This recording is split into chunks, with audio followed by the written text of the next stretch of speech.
Open floors మరియు premium simplex houses రెండు కలిసిన ఒకే ఒక డీటీసీబీ మరియు రేరా ప్రాజెక్ట్ ఈశాన్య ఇన్ఫ్రావారి SGR heights at Shadnagar town 1200 ఎస్ఎఫ్టీలో ఇల్లు కూడా కట్టేస్తున్నారు. 70% bank loan available. Contract number 8297044545. కొంచెం ఏదైనా డౌట్ ఉన్నా గానీ తర్వాత మీతో సీన్స్ తీసే అసలు చాలా ఇంకా బయటికి చెప్పకుండా నన్ను పొగడతలు పొగిడారు. అతిగా ఉంటుంది చెప్పుకుంటే. అట్లాగా అంటే అందులో చాలా మంది నెక్స్ట్ ఆ సినిమాలో విలన్ మీరే అది ఇది ఇట్లా రకరకాలు మేము ప్రతి సినిమాలో మీరు చేయాలి ఇట్లాంటివన్నీ చాలా వచ్చినాయి. ఇంకా పెద్ద పెద్ద ఆర్టిస్టులతో పోల్చి చెప్పడము ఇలాంటివన్నీ చాలా జరిగినాయి అన్నమాట. అది వ్యక్తిగతంగా ఆనందాన్ని ఇచ్చింది. సరే ముందు వాళ్ళకి నచ్చాం చాలా అనుకున్నాను నేను. ఇప్పుడు అది వెంటనే పెద్ద పెద్ద మేనేజర్స్ వాళ్ళు నన్ను అప్రోచ్ అవడం ఇట్లా కూడా జరిగినాయి. కొన్ని ఊహించినట్టుగా ఆ టైంలో జరిగినాయి. బాగా ఇంప్రెస్ అయ్యారు. బాగా ఇంప్రెస్. నేను కూడా బాగా కష్టపడ్డానండి యాక్చువల్లీ. దానికి నాకు మేకప్ 2.5 గంటలు. నాకు మేకప్ ఇవన్నీ కొంచెం డిఫరెంట్ గెటప్ ఉంటుంది. గెడ్డం ఉంటుంది. మేకప్ అంతా డిఫరెంట్ గెటప్ ఉంటుంది. నాకు ఆ మేకప్ వల్ల కంప్లీట్ కాదు కానీ ఇదిగో 2 మచ్చలు కూడా వచ్చినాయి. ఇటొకటి 2 మచ్చలు కూడా.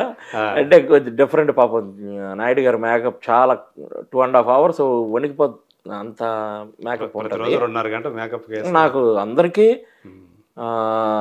6:30కి షార్ట్ అయితే నేను 4 మేకప్ కూర్చోవలసిందే. అట్లాగే ఎప్పుడైనా ఒక 2.5 hours ముందు. 6:30కి బిగిన్ అయిపోయిందా? కొన్ని 6:30కి కూడా చాలా జరిగాయండి. అసలు పని రాక్షసులు వాళ్ళు అందరూ. అసలు అక్కడ మామూలు కాల్ షీట్ అంటే మీకు ఇన్ని గంటలని ఉంటది కదా, దాన్ని దాటిపోయేది. ఆర్టిస్ట్కి కాల్ షీట్లే ఉండవు సార్. ఆర్టిస్టులకి ఏమి ఉండవు కాల్ షీట్లు. ఆర్టిస్ట్ టెక్నీషియన్స్కి ఉంటాయి కానీ ఆర్టిస్ట్ అంటే డే లెక్క ఎన్నింటికంటే అన్నింటికి వెళ్ళాల్సిందే. వాటిలో కాల్ షీట్ ఏమఉండదు. బట్ ఏంటంటే పెద్ద పెద్ద సినిమాలు కాబట్టి టూ మచ్ హెవీ వర్క్లు చుట్టేద్దాం 4 సీన్లు తీసేద్దాం అలా ఉండదు. ఒకే సీన్ అట్లా ఇది ఉంటుంది. దానికి తగ్గ ట్రీట్మెంట్ ఉంటుంది అంతవరకు. అదేంటంటే ఆ మేకప్ ఎక్కువ హెవీగా ఉంటుంది. అది చేయించుకున్నంతసేపు కొంచెం ఇబ్బందిగా గమ్ములు మొఖాలకి కళ్ళలోకి వెళ్ళడం, కళ్ళ నీళ్లు గారిపోవడం ఇట్లాంటివి కొన్ని ఆ ఇబ్బందులే తప్పితే మిగతా పరంగా వాళ్ళంతా అద్భుతమైన ప్రొడక్షన్ ఉంది. దానికి తగ్గట్టుగానే ఆర్థికంగా కూడా మీకు బాగా పర్వాలేదు. అదండి అంటే నేను సంవత్సరాల క్రితం కమిట్ అయ్యేది యాక్చువల్లీ. వదులుకోకూడదని కమిట్ అయ్యా. బట్ హ్యాపీయే అందులో డౌట్ ఏం లేదు. కాకపోతే ప్రాజెక్ట్ వదులుకోకూడదులే వచ్చింది అవకాశం అని చెప్పి టకామని అట్లా.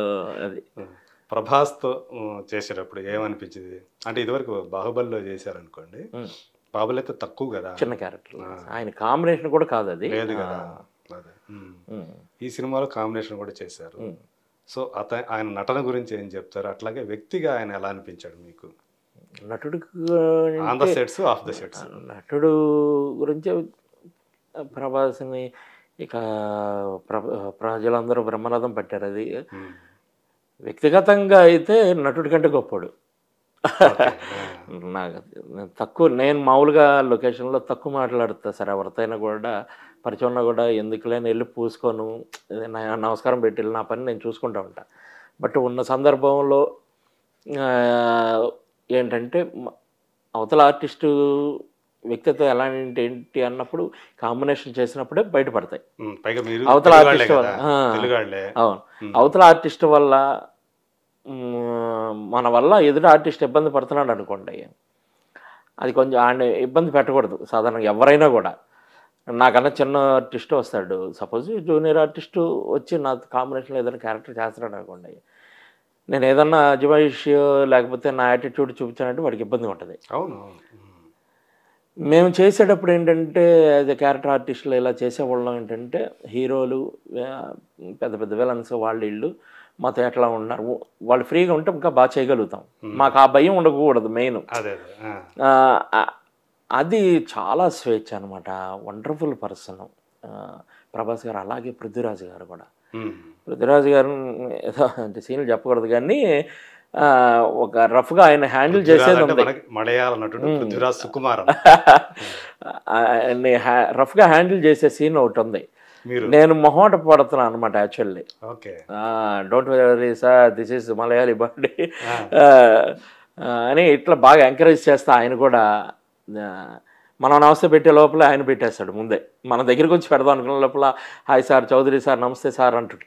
అంటే అంత గొప్ప వాళ్ళు ఎందుకు అయ్యారని అట్లా అనిపించింది. వాళ్ళతో చేయడం ఉంటారండి చాలా. ఇక ప్రభాస్ గారు ఏం పట్టించుకోరు సార్ అసలు. ఇక అందరితో ఆయన లొకేషన్లో చిన్నపిల్లలాగా ఉంటాడు ఆయన. ఆయనతో అసలు ఎప్పుడు ఇది ఉండదు. చిన్న ఆర్టిస్టా పెద్ద ఆర్టిస్టా ఏమి ఉండదు, అందరితో బాగుంటాడు ఆయన. సో సలార్ అనేది మీకు సంబంధించిన వరకు మీ అంచనా ప్రకారం ఎలా ఉండబోతోంది? ప్రభాస్కి ఎలాంటి పేరు తీసుకురాబోతుంది అనుకుంటున్నారు? నేను అనుకోవడం ఒక పెద్ద ప్రపంచం అవుతుంది అనుకుంటున్నాను సార్. నాకున్న అవగాహన రీత్యా నేను పనిచేసినంతసేపు కూడా అదొక వండర్ జరుగుతున్నట్టు అనిపించింది. ఆ షార్ట్స్ కానీ, ఆ మేకింగ్ కానీ, మా క్యారెక్టర్స్ డిజైన్ కానీ, బిల్డప్స్ కానీ ఇవన్నీ కూడా ఇదేదో నెక్స్ట్ లెవెల్లోకి వెళ్ళిపోద్ది అని అట్లా అనిపించింది. ప్రభాస్ గారికి తిరుగులేదండి, పెద్ద హిట్ ఇది. అంటే ఆల్రెడీ తను పాన్ ఇండియా లెవెల్లో పెద్ద స్టార్. ఇక బాగా ఇప్పుడు దాకా చెప్పాలంటే ఆయన ఏకైక పాన్ ఇండియా స్టార్ అంటా వచ్చారు. సో ఈ సినిమా తోటి అంటే ఈ సినిమాతో ఇంకా నాకున్న పరిజ్ఞానం మేర నేను అనుకోవడం గ్లోబల్ రేంజ్లో గుర్తింపు వస్తుంది అనుకుంటున్నా. ఎందుకంటే ఈ సినిమా హాలీవుడ్ స్టైల్ ఉందని చెప్పాను కదా, అట్లాగా ఆ గ్లోబల్ లెవెల్ మన RRRకి అట్లా గ్లోబల్ లెవెల్లో పేరు వచ్చింది కదా, ఆ రేంజ్లో ఉంటుందని అనుకుంటున్నాను. అంటే KGF సినిమా చూసిన తర్వాత ప్రశాంత్ నీల్ మీద కూడా అంచనాలు ఇంకా పెరిగిపోయాయి. అవునండి, అవును. సో ఈ కాంబినేషన్ అనేటప్పటికి ఒక ప్రభాస్, ఒక ప్రశాంత్ నీల్, ఈ కాంబినేషన్ అనేటప్పటికి ఆ అంచనాలు ఇంకేమంటారు చూడ, అంబరాన్ని చుమ్మించే అంటారు ఆ టైప్లో. అదే ఇప్పుడు సాధారణ నేను అనుకోవడం ఏంటంటే ఆడియన్ సాధారణంగా ఎప్పుడు డిసప్పాయింట్ అవుతారంటే బాగా ఎక్స్ట్రీమ్ ఊహించి వాడు అనుకున్నది లేకపోతే డిసప్పాయింట్ అవుతారు.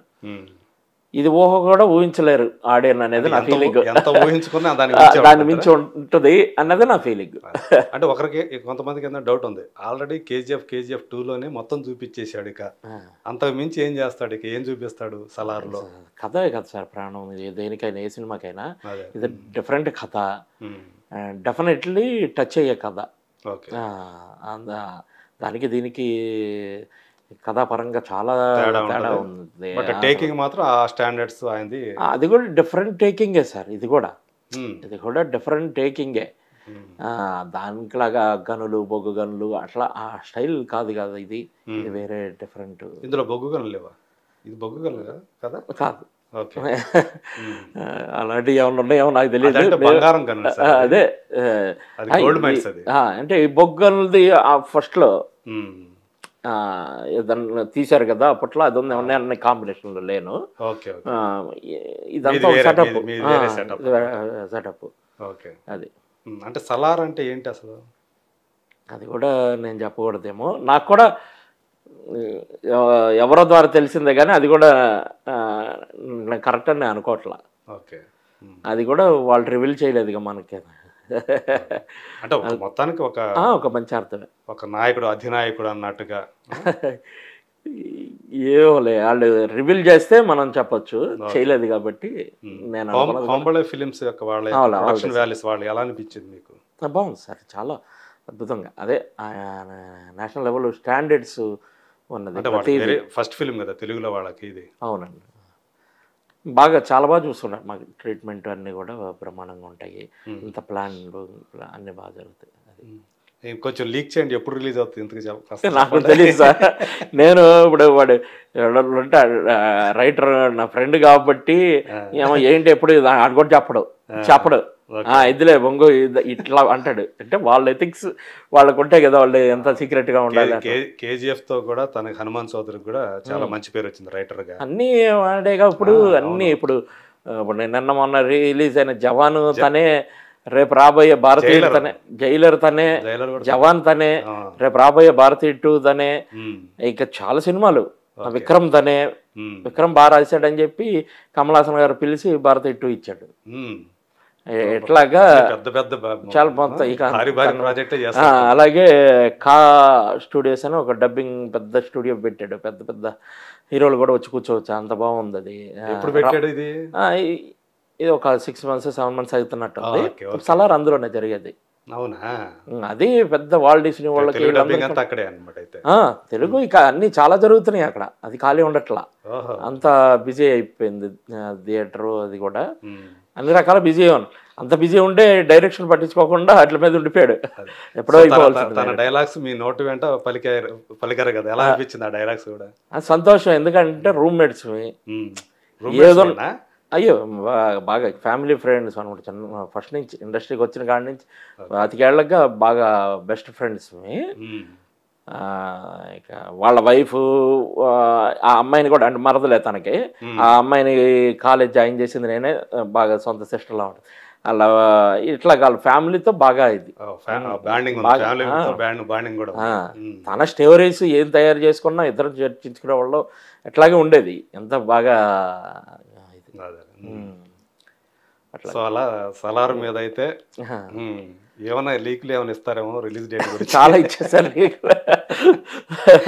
ఎప్పుడు వస్తుంది అనేది పెద్ద ఇదే $1 బిలియన్ క్వశ్చన్ అయిపోయింది ఈ రోజు. సరే, ఎప్పుడు వచ్చినా దాంతే కదా. సో అన్ని బాక్స్ ఆఫీసులు బద్దలైపోతుంది అన్నట్టే ఉంది. అలాంటి యాంటిసిపేటెడ్ ఫిల్మ్ అది.